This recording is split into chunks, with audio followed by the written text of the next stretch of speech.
Welcome to Your Money Guides, brought to you by Interface Financial Planning. Why your phone charger could kill you. This blog was written in March, shortly after the fire Alan and his family endured at their home, which caused extensive damage. I'm happy to tell you that they are safely settled back at home and renovations have begun, including the completion of a smart new home office. Why your phone charger could kill you is a strong headline, but it's absolutely true. And I'm going to tell you why you need to rethink your iPhone, iPad, Android charger. This is Alan's story, and it makes for an interesting and worrying listen. Perhaps you've noticed that Alan's been quiet these past few weeks. Unfortunately, he had a very harrowing experience at home. It was 2 p.m. on the 9th of February, a bright day for winter. Alan popped out of his home office to make a sandwich and said to his wife Trisha that he fancied pottering in the garden for a few minutes before going back to his desk. Trisha was tending to some chores around the house. She'd just started boiling some potatoes, and while waiting for them to cook, she decided to do some vacuuming while Alan was in the garden to avoid disturbing his work calls later on. Alan remembers this well because Trisha had asked him to remember to take the vacuum cleaner downstairs later on. While Alan was outside, the smoke alarm started to sound. Alan rushed inside to the kitchen as he thought it must be the potatoes. However, within seconds, he realised that the curtains were on fire in his office upstairs. Luckily, both Alan and Trisha were downstairs. Alan started to rush up the stairs but was overcome by smoke and fumes, so he retreated back down. He was covered in soot.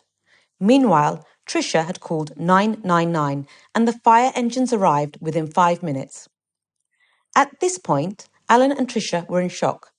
Outside the house, the neighbours were busy trying to help and get them some tea. The firefighters needed to turn the power off immediately and asked Alan where the circuit board was.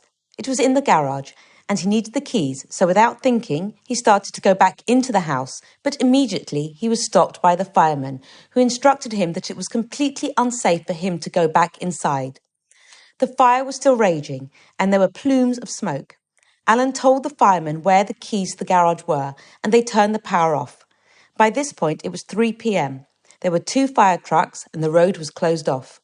Alan and Trisha were held behind a barrier. It was chaos. Not to mention that the house is extremely close to a primary school, and it was pickup time. There was a lot of traffic and cars rerouting. The firemen put the fire out and realised that the fire was caused by Alan's bulky phone charger, bought from Amazon, that was plugged into the wall. Apparently, this is extremely common and happens more than you can imagine. The charger gets too hot and bursts into flames. While Alan and Trisha were unbelievably unlucky, they were also very lucky too. Had this accident have happened at night while they were sleeping, they wouldn't be writing this and you wouldn't be listening to this today. From memory, the firemen told Alan that they'd attended at least 11 of these types of fires in recent times. Later on, the loss adjuster told Alan that unfortunately she'd also attended at least a dozen homes who'd fallen victim to phone charger fires too. Alan is telling you this because he wants you to be vigilant. Either charge your phone right next to you where you can see it, although actually he doesn't really advise this, or get the newer wall plug plates with USB ports built in. That's what his electrician advised Alan. If you ever go through what Alan's gone through, and he sincerely hopes you don't, there are a lot of things that you realise afterwards. For example, Alan had to board up the smashed windows quickly. They were also lucky that they could stay with family down the road. A lot of people don't have family nearby and have to spend months living in hotel rooms. Alan and Trisha also have cats. They had to think about them. Then there were the practicalities like getting computers, printers and iPads, etc. Alan went into his local Apple store a couple of days later with his son-in-law planning to buy replacements, using his own Apple ID to download his documents from the cloud. Well, guess what? They asked for ID, and Alan didn't have any because all his documents went up in smoke. Alan's debit card melted, so he couldn't even get cash out, and going to the bank was a similar fiasco. Alan knows it's security, but you should think about how you'd get access to your private information without ID. Alan is lucky. His son-in-law paid for everything. He's obviously paid him back. And Alan did have access to his own cash very quickly. He needed in the region of £20,000 just to pay for specialist cleaners, specialist electricians, boarding up windows, clothing, computers, etc. What happens to those people who can't get hold of cash quickly? In the meantime, Alan and Trisha also had to get specialist cleaners in who had to wear protective clothing because the soot in the house was so acidic and toxic. The windows left were so black with soot that they couldn't see out of them. It took 4 days for the specialist cleaners to clean up the home so it was safe to live in again. Alan and his wife had to wash every item of clothing that was salvaged, and that's a lot of washing. Before the specialist cleaners could come into the house, Alan and Trisha needed an emergency electrician in to locate a circuit to bypass everything to power up the house safely. Thankfully, they were able to find an unused circuit, so that was done without too much fuss. But the entire process was more than stressful, and while Alan and Trisha are back at home with half the house in ruins, they're shaken and grateful to be alive. They also had to organise a new burglar alarm as that was destroyed in the fire too. The loss adjuster was shocked at the destruction. They took 2 weeks to get to Alan and Trisha because they'd had another severe situation that had sadly resulted in a fatality. Then, 6 weeks later, Alan got the go-ahead from the insurance company, who'd asked him to detail every item that was lost. Who can remember everything?